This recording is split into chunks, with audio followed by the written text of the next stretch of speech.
Good afternoon and welcome along to Destination Wellbeing. My guest this afternoon is Mayella, and Mayella and I are going to be chatting all things women, red tent, femininity, and how we can maybe find our conscious connection with that as well.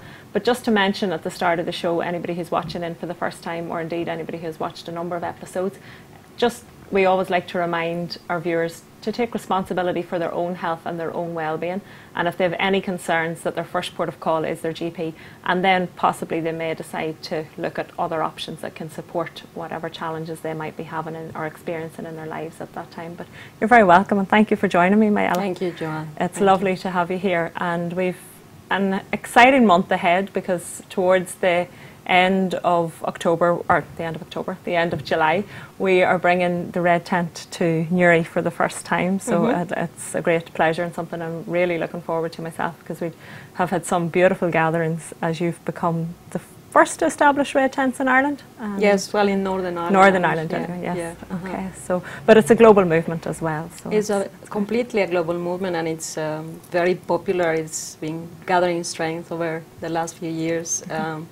All this curiosity from women to know what it is like to be a woman, what is it that we truly are like. Yes. It's gathering momentum, so the topic is very popular, and women are exploring it in many ways, and the Red Tent is just one way. Yeah, one of those. So share with our viewers a little bit about yourself and how you find your path to the Red Tent and to all of the wonderful work that you do, because there's different elements to the work that you're doing, but share some of that story with us if you would. Yeah, well, I came to Ireland and I'm possibly more known for all sorts of things that I work with, herbs and oils, but for a long time I have been working with women the world over. I'm originally from Mexico, and I work with women over there as well. My work with women is mostly based around my interest becoming from the point of view of ancestral healing. I'm a Hellinger Ciencia facilitator of family constellations, and this is all about how people all over the world are not just are the result of everything that has come behind them in their system, in their family, in their clan. Not just at individual level or family level, but also at the level of nation and stuff. And to me it became very interesting how this applies to women. Some years ago I read a chapter in Eckhart Tolle's one of his famous books, The Power of Now, has a chapter where he talks about the pain body of women, and how women have this place in our body, our womb, where we keep all of our pain, not just our individual issues, but also ancestral issues. So we carry in our womb all the hurt, all the restrictions, and anything that has affected women, not just as an individual, but as I said, from generations past. Yeah. So to me, working ancestral pain of women has been a major focus of my work. And through this, obviously, it's inevitable that you will come to Red Tent gatherings, and it brought me also to the womb blessing of Miranda Gray.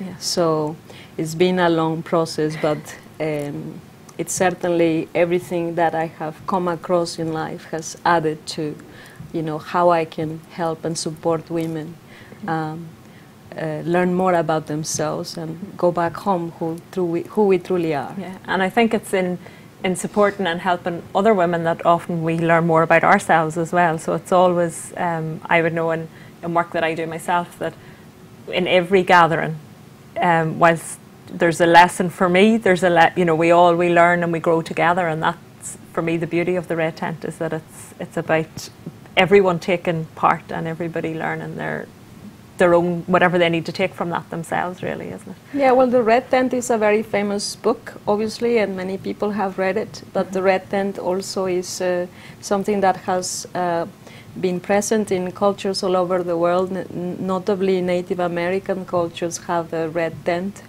which was a special place for women to withdraw whenever they had their moon. And when I say moon, I talk about menstruation.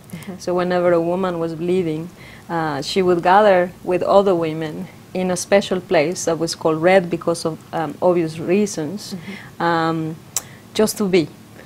A place where you don't have to do anything, and just to be.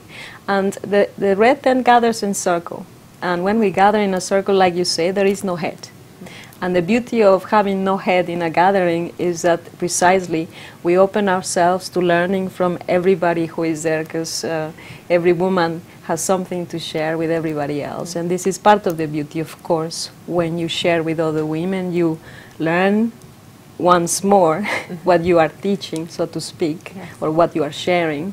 But also, I always have this idea that whenever you are sharing something, is because that something is something you want to learn more about. Yes, yes, I think, yeah. And by putting it out there, you are getting the feedback of other ladies, other women in the group, and that certainly enriches you greatly. So it's a beautiful place to get together. I have a motto that I use quite often, which is, we're all teachers, we're all students, and we're always learning from that. And like that, I think whenever we're working together in groups and maybe facilitating a group initially and then allowing it to take the life of its own, as you say, it's because we want to learn something more about it, but it keeps you focused as well, because you're reiterating your own beliefs and reaffirming them to yourself when you're part of that, when you consciously take time to connect with other similar-minded, like-minded people.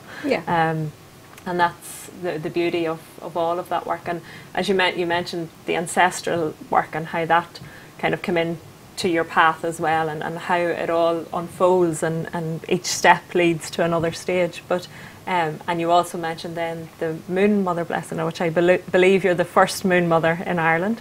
And the idea behind the Womb Blessing is again to allow women to connect with that inner being as well, or not, I suppose, consciously connect more of them, because we can never be disconnected. Yes, I agree with what you say about never really being disconnected from the energy, divine femininity. The womb blessing came about after 2 or 3 years that Miranda Gray's book Red Moon was published and was being translated to many languages. She decided to reach out to women who were contacting her for healing or for more information on this, and organized a worldwide, at the time she didn't call it this, she just sent an email to 20 of her friends all over the world telling them, you know, I'll give you 4 times during the day UK time for you to connect when I will be sharing this meditation and blessing, where she becomes a channel. And this started only a couple of years ago now.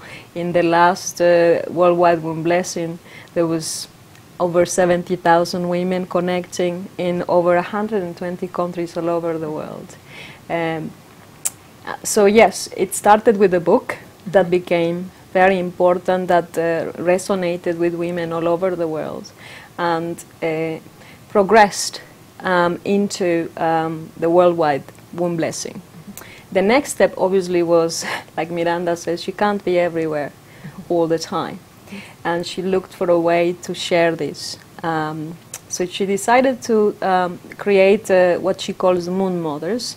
And it's a process where we are initiated by her and trained by her to share this, not just during the Worldwide Womb Blessing, but also in one-to-one sessions. And a womb blessing is a syntonization, harmonization, initiation, whatever you want to describe it, of divine feminine energy that is done through the meditation and through the transmission of the energy. In the Worldwide Womb Blessing, Miranda and all the Moon Mothers all over the world, there's quite a few of us now, although I'm the only one in Ireland, but we'll talk about this a bit more later. We send the energy around. Physically, we may gather in a group that day with some women, But this is something you don't need a moon mother to be present to do by yourself at home. The next one is in August. And what happens in a worldwide womb blessing is that every woman who registers for it on the website, which is wombblessing.com, receives this energy. And it's like becoming part of a big orchestra where everybody plays the same tune. Okay? The individual session of Womb Blessing addresses your specific issues to do with this energy. It talks to you directly about what it is you need to work on in order to be more in tune with what it is for you to be feminine, to be a woman, what it is that your path is for this. So there's the two things. As you say, I'm the only one at present, but I am looking out for ladies all over Ireland. I'm planning to bring Miranda in the next year and a half or so, to come and train more ladies in Ireland so there can be more moon mothers working the same way. And the moon energy, I know some people watching in may be familiar with how that connects to the divine feminine, and other people they may have had no knowledge of it. So, but the moon energy is the feminine energy, and can you give us a little bit more on that, for or how you feel that works? Yes. Well, first of all, moon energy is present for everybody. It affects everything. It regulates the sea tides, the ocean tides, so it has an effect on water. And women, for the most part, tend to have more water in their bodies than men, who have more muscle. So even though the moon affects men just as much as it does women, it has a stronger effect on us. The other connection between moon and women is the fact that the moon phases very, very closely mimic, in fact we could say correspond very, very close, if not exactly the same, to our menstrual cycle. Okay, so for all the 4 phases, the main phases of the moon, there is a corresponding part of the menstrual cycle of women, and we see the correspondence being very well explained in the Red Moon book, so that women, like the moon, have a crescent, a full moon period. We have a no moon, new moon period, and these are related to how our energetic levels work. Each phase has different meaning for each woman. So each phase comes with a gift, the particular gifts, and particular limitations as well, because nothing comes just fully as a gift. There's always a plus and a minus to everything. So each phase comes with a plus and a minus that we need to be aware of in order to synchronize ourselves with these energies. And so this is very clear then how, by looking at the moon outside in the sky, we can understand a lot more about our internal moon, our own cycle nature. Yeah, and how that, and I know from personal experience, from a few years ago, I sort of began to become, again, consciously aware of the moon and how it affected me and what was going on with that. And I've noticed, I suppose, as part of other processes as well, but that there tends to be a better sense of balance. And I have a better sense of balance within myself, because I can relate to what's going on around me more, and rather than internalising it fully, it becomes part of a bigger picture. And and that has, I suppose, that helps on the days where you're maybe thinking, why is my energy all over the place today? Well, when you can explain it and make sense of it, you realise that, like the phases of the moon will change, it will change, and you won't stay in that phase forever. You'll move through into another one. And I suppose those cycles go not just throughout the lunar monthly period, but also through our lifetime. So we have phases of the moon reflected in different stages of our lives as well. Yes, yes. And also you see it in the seasons.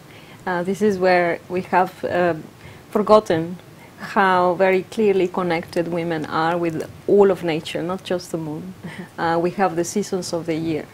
And the 4 seasons of the year perfectly also correspond in their features, their gifts and their limitations to a phase of the moon and to one of the phases of our cycle. our menstrual cycle is not just the days when we bleed. It's the whole 28 or 36, whatever number of days your cycle may be. It comprises the whole of it.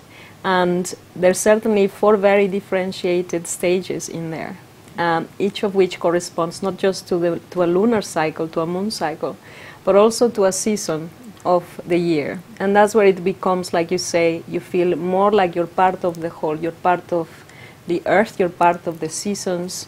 It's not just you. Not only that, yes. it's all women. Yeah. This is what unites us. Yeah. And it is what's making it so exciting for us, because for the most part, this fell, Yes. sorry. You're okay. For the most part, historically, certainly the last few years, we have forgotten or have got away from knowing that we are cyclic nature. Yes. Women, we are cyclic, we're not linear. Men are linear.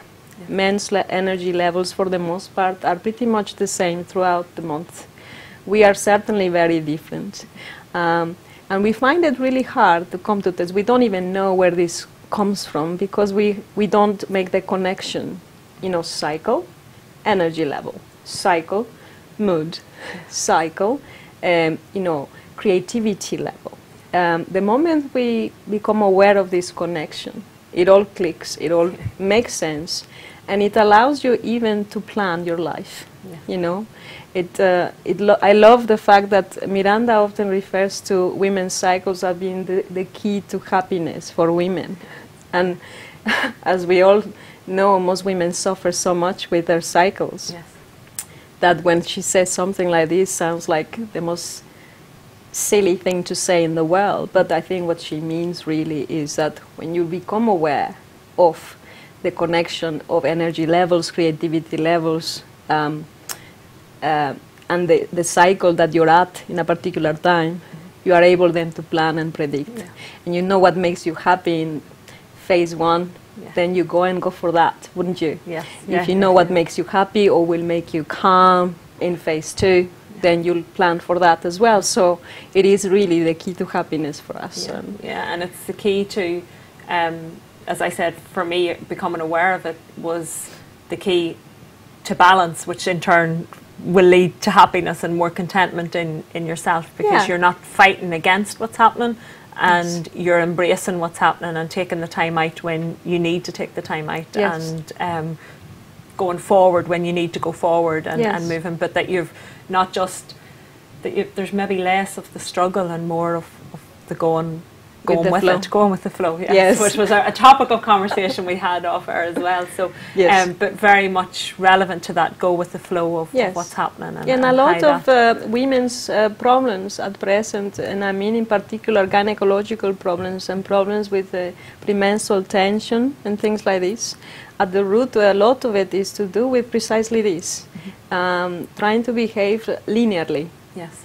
And when you know yourself, when you push anything or anybody to keep going the same throughout a particular length of time, especially with us who require moments of rests and withdrawing a little bit from things, if you force yourself to keep being out there, performing, and the same level of energy, there's going to be a time where you crash. Yeah. Your body doesn't allow you to do that anymore. When I talk about happiness, I talk about contentment, being content and happy, not in a ecstatic necessarily way, but simply just settled because you know what's coming next. Yeah. You can plan for it and make the most of it, because each phase has its own benefits as well. You know. So, as you say, there's the gift and so and some limitations that you need to work around, but knowing what they are, then.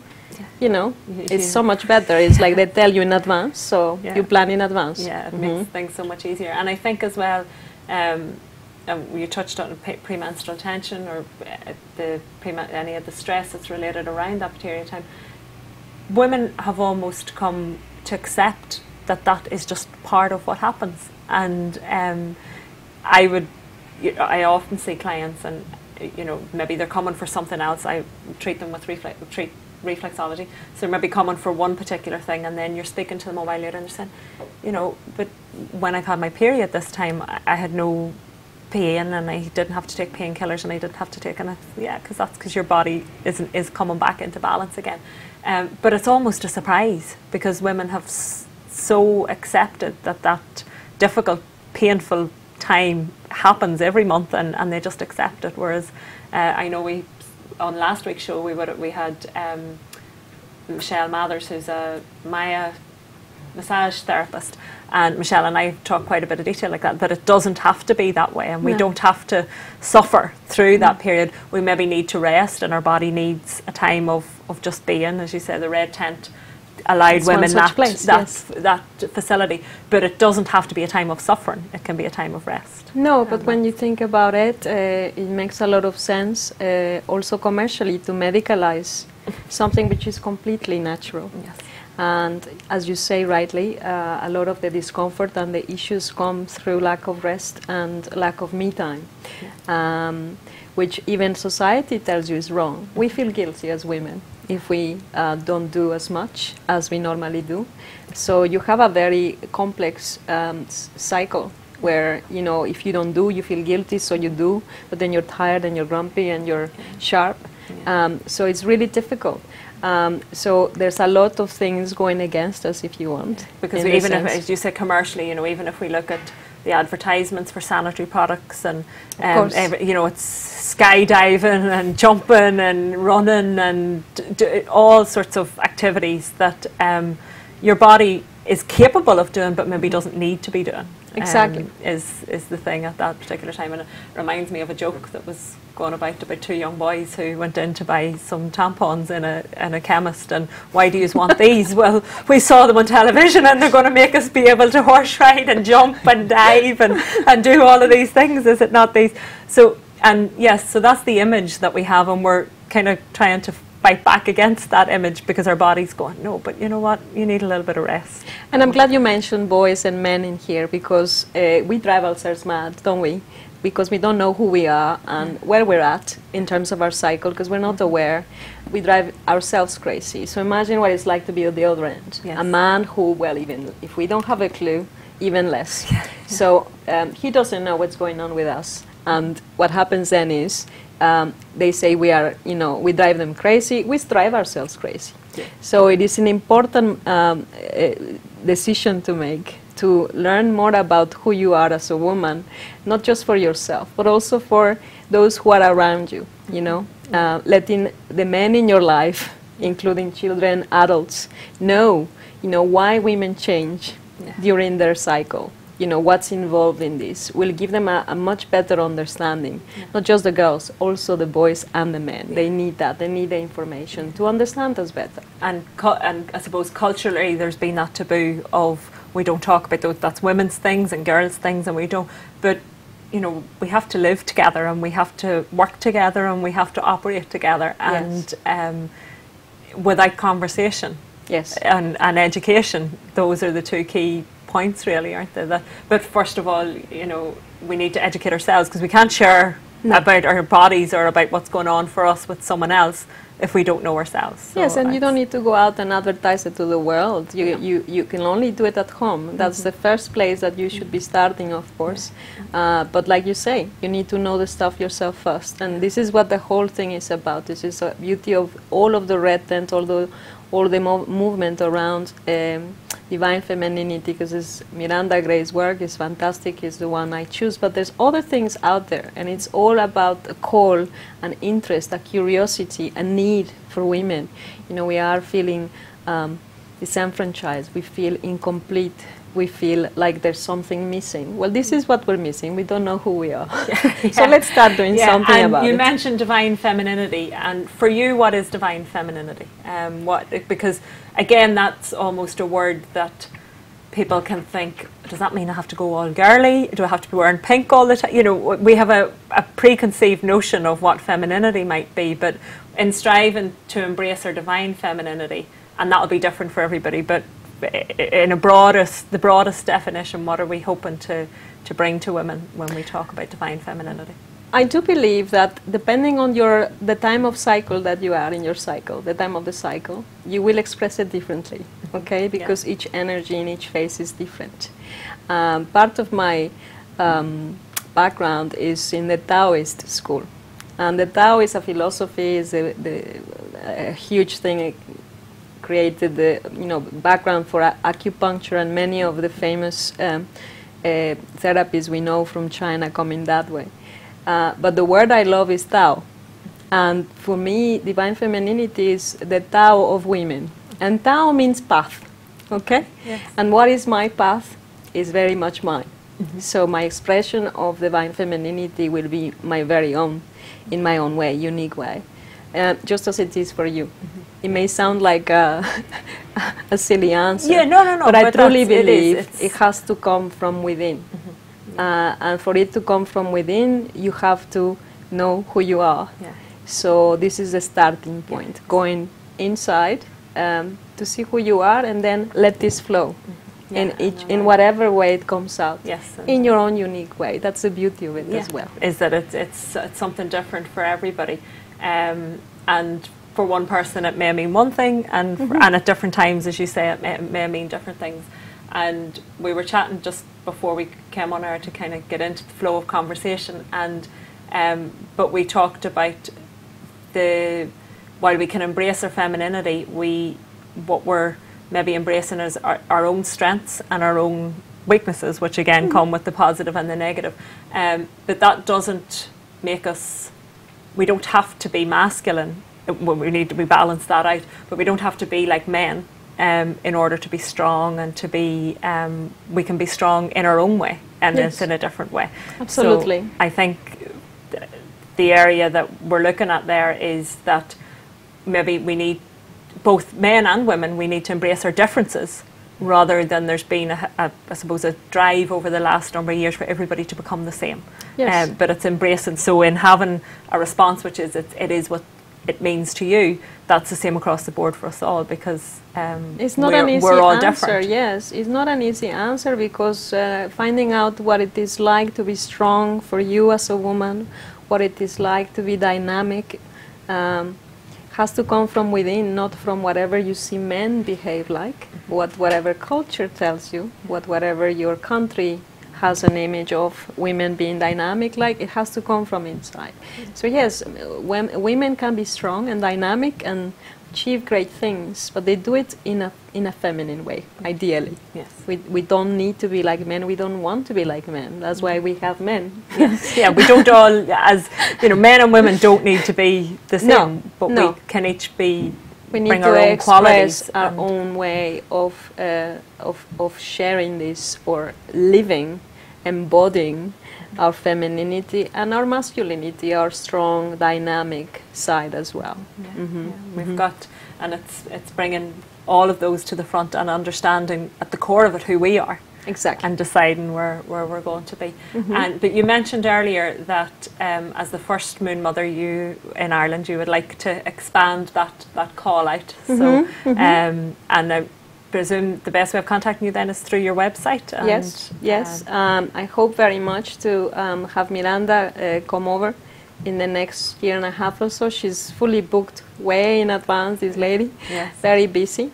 But I will be seeing her in August. I'm doing some further training with her in Barcelona. And I will be talking to her more about coming to Ireland, so we can have more moon mothers spreading the word. And yes, my website, embodyinnerbeauty.com. It's all in there. And I suppose the next level to that is in educating and bringing on younger women as well, and absolutely young girls as they we could talk about that. We could talk about that. That's another. Yes. Yeah, we can have a whole load of conversation there. You have to start young. But we have to start young and bring that knowledge and that wisdom to young girls as well. Yes, self-confidence, self-knowledge. Yes, and absolutely. And self-love, and I think that's something that they really struggle with, getting how that sits in a society where they've been told, oh no, don't love yourself, and you know, It's wrong, it's a it's negative, selfish, there's such a negative connotation around that. So as we said, that's a whole other conversation. We could do a series of shows. But thank you so much for your time. You're very this welcome. afternoon. Thank you very much for having me. You're very welcome. Thank you. And I'm really looking forward to the Red Tent. Details of the Red Tent in Newry at the end of July, which is the 25th, I think, isn't it? It's a Friday. It's the last Friday of July. And if anyone would like to find out more about that, it'll be available through my Facebook page, and we'll also have some details both on my website and on Mayella's website as well. So thank you to our viewers for watching in, and until next week, we'll take care and have a great, healthy, and notice how you're changing even through the week, because you can change, we're always changing, but notice that connection, and hopefully the weather over the summer period will allow us some time out in nature, which I always find is a lovely time to notice how we connect. Makes it easier. Makes it easier for us, yes. We don't need as much motivation to get out there. But until next week, thank you for watching in, and we'll be back at the same time next Tuesday.